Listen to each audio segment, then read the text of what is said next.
નમસ્કાર દર્શક મિત્રો, શિનોર સમાચારમાં હું મેઘા અગ્રવાલ આપનું હાર્દિક સ્વાગત કરું છું. આપ જોઈ રહ્યા છો શિનોર સમાચાર. પંચમહાલ આણંદ શહેરમાંથી પાવાગઢ મહાકાળી માતાના દર્શન માટે પગપાળા નીકળેલા યાત્રિક સંઘમાં હાલોલ નજીક દુઃખદ ઘટના બની છે. સંઘમાં જોડાયેલા 30 વર્ષીય રીતેશભાઈ વસાવાની અચાનક તબિયત બગડતા તેમને તાત્કાલિક હાલોલની સરકારી હોસ્પિટલમાં ખસેડવામાં આવ્યા હતા, જ્યાં પ્રાથમિક સારવાર દરમિયાન તેમનું કરુણ મોત નીપજ્યું. મળતી માહિતી મુજબ તેમને ખેંચ આવવાથી અચાનક તબિયત બગડી હતી. આણંદના આશરે 80 થી 100 જેટલા ભક્તોનો આ સંઘ શનિવાર રાત્રે ભક્તિભાવ સાથે પાવાગઢ આવવા માટે નીકળ્યો હતો.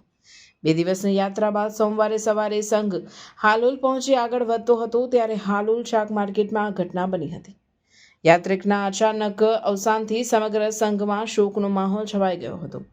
પરિવારજનો પણ હાલોલ દોડી આવ્યા હતા અને હોસ્પિટલમાં રોદનથી વાતાવરણ ગમગીન બની ગયું હતું. આ દુઃખદ ઘટનાને પગલે યાત્રિક સંઘે પાવાગઢની યાત્રા અધવચ્ચે જ બંધ કરી પરત ફરવાનો નિર્ણય લીધો હતો. રિપોર્ટર દીપક તિવારી, શિનોર સમાચાર ન્યૂઝ, હાલોલ, પાવાગઢ.